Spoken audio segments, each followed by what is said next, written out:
Suslay net ngakneថ្ងៃនេះយើងមានត្រីកំងបុកកាពិញ៉ាំជាមួយ my god best of the year បាទគឺឆ្ងាញ់បាទគ្រឿងផ្សំមានដូចជាត្រីកំងចំនួន2ក្បាលត្រីកំងនេះខ្ញុំ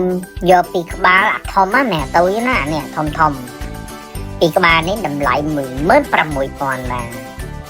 ហើយយើងមានម្ទេសខ្ទឹមហើយនិងខ្ទឹមក្រហមបាទតមកយើងទុកគ្រឿងផ្សំនឹងម្លាយសិនយើងចាប់ផ្ដើមមកបេះត្រីបាទត្រីរបស់ខ្ញុំចាប់ផ្ដើមបេះរួចហើយគឺខ្ញុំយកតែផ្នែកសាច់តែប៉ុណ្ណោះបាទឆ្អឹងហើយស្បែកគឺខ្ញុំបោះចោលបាទយើងយកខ្ទឹមម្ទេសយកមកលីងបើភ្លើងហឹមលីងវាឲ្យក្រៀមពេលដែលយើងលីងវាក្រៀមហើយវាមានសភាពបែបចែបាទយើងលីងវាមួយសន្ទុះទៀតទៅបាទ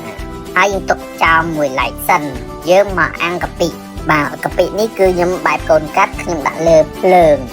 តបមកខ្ញុំយកស្លឹកចេកយកត្រប់ហើយខ្ញុំអាំងបាទ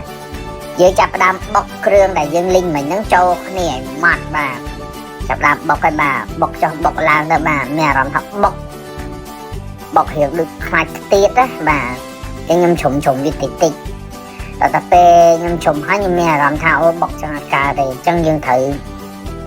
ដាក់គ្រឿងវាចូលដើម្បីឲ្យបុកទៅវាឆាប់ម៉ត់ល្អបាទអញ្ចឹងខ្ញុំចាប់ផ្ដើមបុកបន្តទៀតហើយ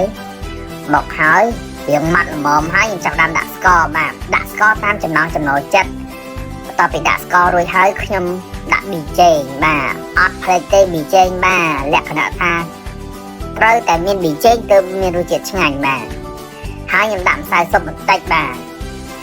ហើយចាំថាមុខម្ហូបនេះត្រូវតែរសជាតិដិតហើយឆ្ងល់ថាមិនបាទខ្ញុំអត់ប្រើក្រូចឆ្មាដោយសារក្រូចឆ្មាខ្ញុំចាំដាក់ក្រោយទេពេលដែលខ្ញុំចង់ញ៉ាំគឺខ្ញុំច្របាច់ចូលដើម្បីឲ្យវាឆ្ងាញ់តែម្ដងបាទខ្ញុំអត់ដាក់ក្រូចឆ្មាចូលហើយទេតោះមកយើងដាក់កាពិដែលយើងបានដុតមិញហ្នឹងណាបុកចូលមកបាទបុកវាឲ្យម៉ត់បើតែដាក់កាពិចូលទៅបុកជាមួយគ្រឿងគឺឈ្ងុយរួចទៅហើយបាទតោះពេលយើងបុកហើយយើងចាប់ផ្ដើមដាក់សាច់ត្រី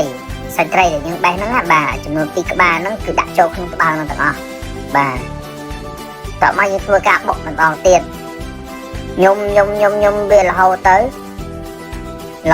តតែសាច់ត្រីហ្នឹងល្មួតចូលជាមួយនឹងគ្រឿងបាទអ្នកខ្លះចូលចិត្តរៀងដុំ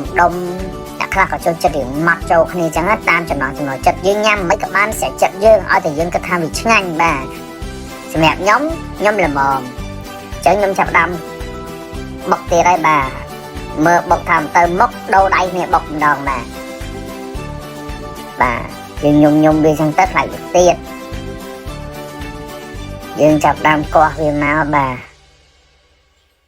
ហើយកុំភ្លេចភ្លក់ពេលដែលបុករៀងម៉ត់ហ្មងហើយយើងចាប់ដើមភ្លក់ស្ទើរអីយើងថែមហ្នឹងបាទស្ទើរអីថែមហ្នឹងព្រោះយើងជាអ្នកញ៉ាំមិនមែនទស្សនិកជនជាអ្នកញ៉ាំទេបាទស្ទើរអីយើងថែមហ្នឹងទៅបាទសមិទ្ធផលចុងក្រោយគឺចេញមកហើយបាទសាកធ្វើញ៉ាំទាំងអស់គ្នាបាទ